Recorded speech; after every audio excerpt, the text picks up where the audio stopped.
왕좌를 지키기 위해선 피를 흘려야 하고 왕좌를 빼앗기 위해선 피를 마셔야 한다는 말이 있죠. 오늘은 역사상 가장 충격적이고 때론 잔혹하기까지 했던 왕위 찬탈 사건 탑 10을 소개합니다. 이야기를 듣는 내내 이게 실제로 있었던 일이야? 하는 생각이 들지도 몰라요. 10위 헨리 7세의 반란, 영국 헨리 튜더. 왕좌의 가치 약 15조 원, 장미전쟁의 마지막 승자, 사생아 출신으로 왕이 됨. 15세기 영국 랭커스터 가문과 요크 가문이 왕좌를 두고 벌인 장미전쟁.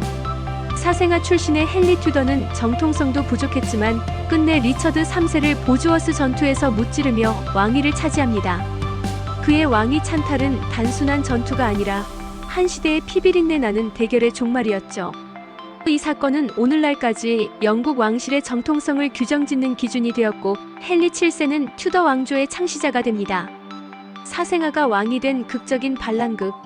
잉글랜드 왕실을 뒤엎은 한 남자의 승부수.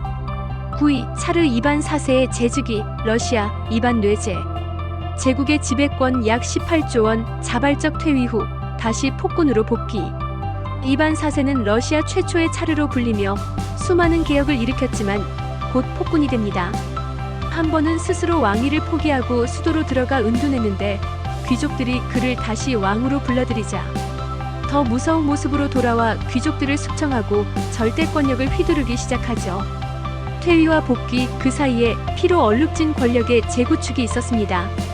왕자를 스스로 버리고 다시 쟁취한 독재자. 이보다 더 무서운 복귀는 없었다. 8위 황태자 용건의 쿠데타, 고려 충혜왕의 아들. 고려 왕조 내 권력 계승권 약 3조 원 가치, 아버지를 배신하고 왕좌에 오르다. 고려 말기 충혜왕의 아들 용건은 아버지를 유배 보낸 후 스스로 왕위에 오릅니다. 하지만 그의 치세는 잔인하고 무절제하여 백성들의 원성을 샀고 결국 그의 왕위 찬탈은 실패로 끝났죠.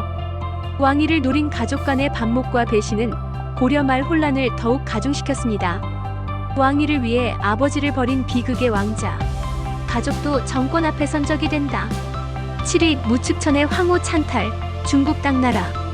당나라 통치권 약 25조 원, 여성으로서 유일하게 황제의 자리에 오른 인물.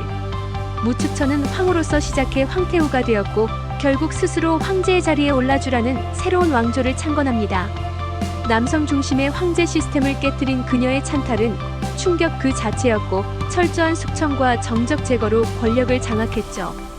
그녀의 정치는 평가가 엇갈리지만 절대 권력을 쥔 여성이라는 점만으로도 역사에 충격을 안겨주었습니다.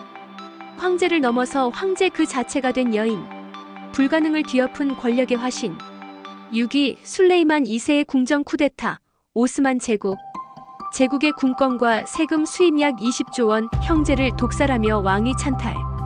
오스만 제국에선 왕위 계승을 두고 형제 간의 피비린내 나는 암투가 일상이었습니다. 술레이만 2세는 경쟁자였던 형제들을 모두 독살하고 살아남아 왕좌에 오릅니다. 이후 황제의 자리를 굳히며 강력한 통치를 이어가죠.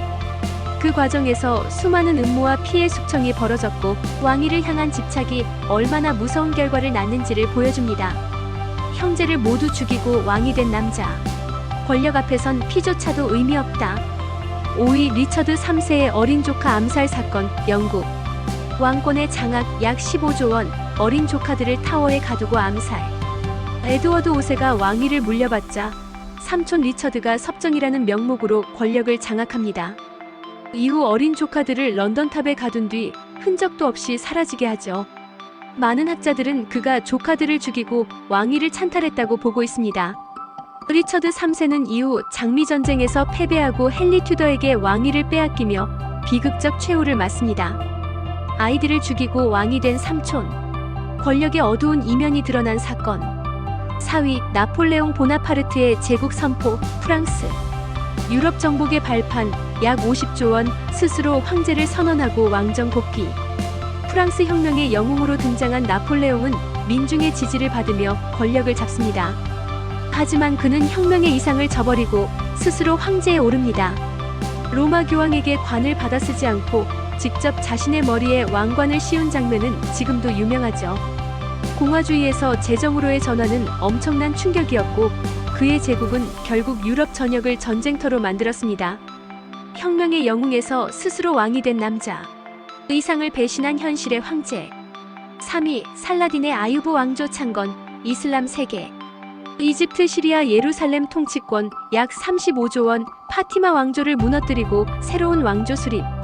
살라딘은 수단인 노르만드 왕조의 장군으로 시작해 파티마 왕조를 전복하고 자신의 왕조인 아유브 왕조를 세웁니다.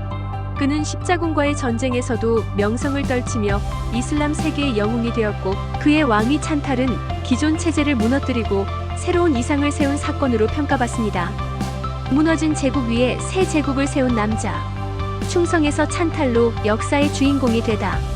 2위 가이우스 율리우스 카이사르의 로마 정복. 로마 공화정 해체와 재정 탄생.